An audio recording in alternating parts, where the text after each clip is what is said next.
नमस्कार। आकाशवाणी की राष्ट्रीय विज्ञान पत्रिका विज्ञान भारती में आपका स्वागत है। मैं हूं मनोज माइंडकर और मैं हूं नवोदिता मिश्रा।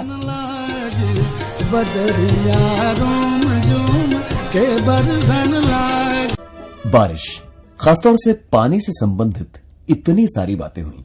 अब पानी से ही जुड़ा हुआ एक और दिलचस्प पहलू, वो भी नवोन्मेषी अनुसंधान के प्रिज्म से, और वो है पर्ल कल्चर, मोती की खेती और इस देश में इस क्षेत्र में हो रहा इनोवेशन। पद्मश्री से सम्मानित पर्ल कल्चर वैज्ञानिक डॉक्टर अजय सोनकर ने विज्ञान भारती से कुछ रोचक तथ्य साझा किए।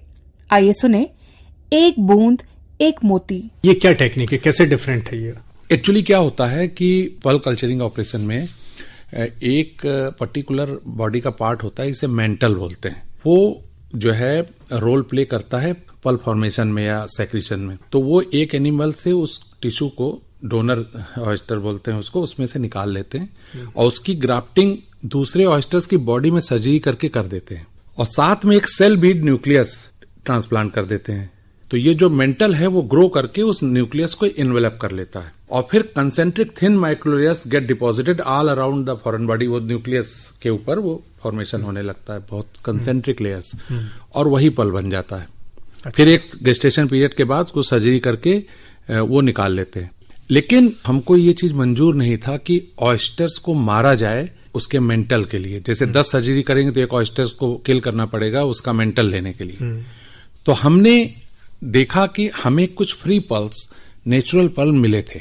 तो हमने कहा उसमें तो कोई सर्जरी किसी ने की नहीं। तो हमने एक उसके बॉडी में एक पर्टिकुलर एक एरिया को डिस्कवर किया जहां पर बिना मेंटल को जो है इंट्रोड्यूस किए हुए हम जो है सिर्फ फॉरेन बॉडी ट्रांसप्लांटेशन से वो पर्ल फॉर्मेशन कर सकते। तो ये एक बहुत मेजर एक्टिविटी थी।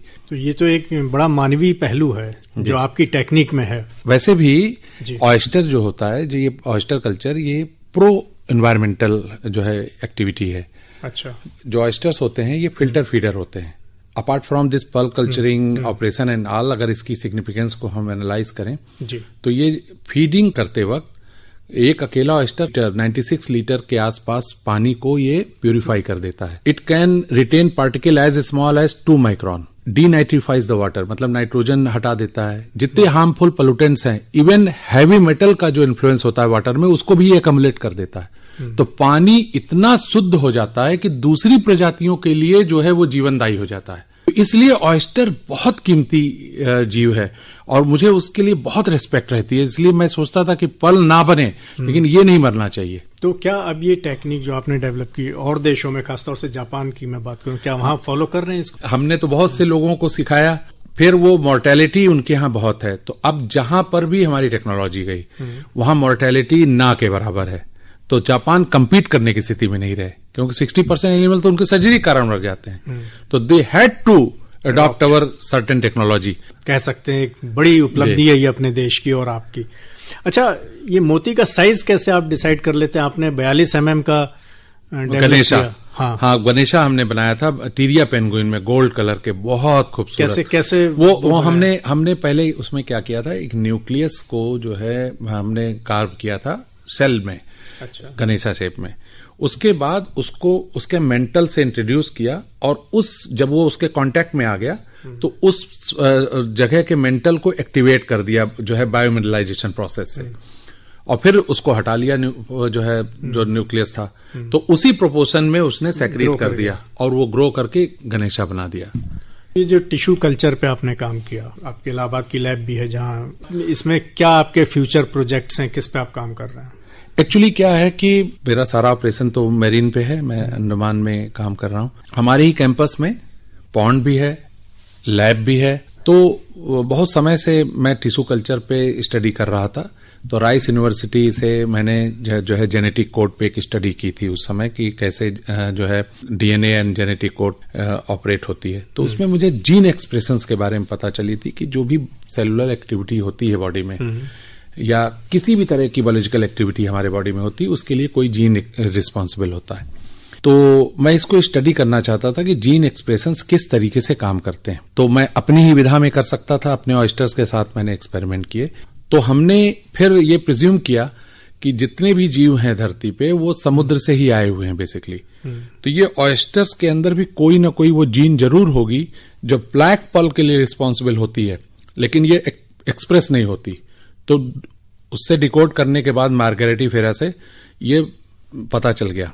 तो हमने माइक्रोन्यूट्रिएंट्स को इंट्रोड्यूस करके और वो एनवायरनमेंट दे करके उसकी एपिजेनेटिक्स को चेंज किया और देखा कि वो एक्सप्रेस हो गया।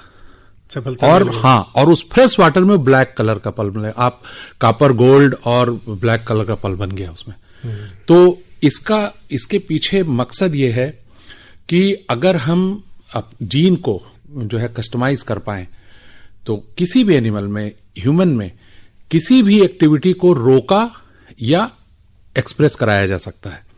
जैसे मान लीजिए कोई डेडली डिसीज है, कोई ट्यूमर फॉर्मेशन के लिए कोई जीन रिस्पांसिबल है, तो उसको स्विच ऑफ कर सकते हैं दिस पे।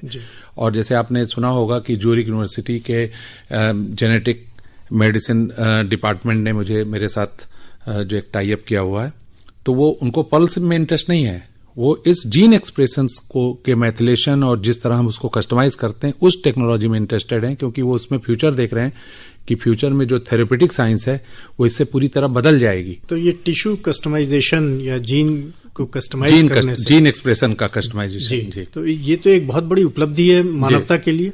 नहीं, बिल्कुल, अगर इसका इस्तेमाल इस तरीके से किया जाए, यही मैं कहना चाहता हूं कि आपको किसी भी चीज के लिए इलाज ढूंढने से ज्यादा जरूरी यह है कि हम एपिजेनेटिक्स का पता लगाएं कि कौन सा एपिजेनेटिक है जो इस बीमारी के लिए जो है जीन को एथलेट कर देता है, और हम उस एक्टिविटी को बदल करके, उस लाइफस्टाइल को बदल करके हम उस जीन को एक्सप्रेस होने से रोक सकते हैं। आने वाले समय में मुझे जो नजर आता है सारी ट्रांसफॉर्म करके रख सकता है ये।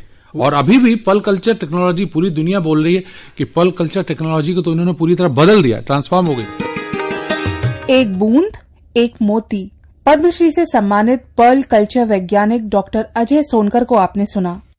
स्वरांश सौजन्य आशुतोष सुंदरम, आकाशवाणी इलाहाबाद।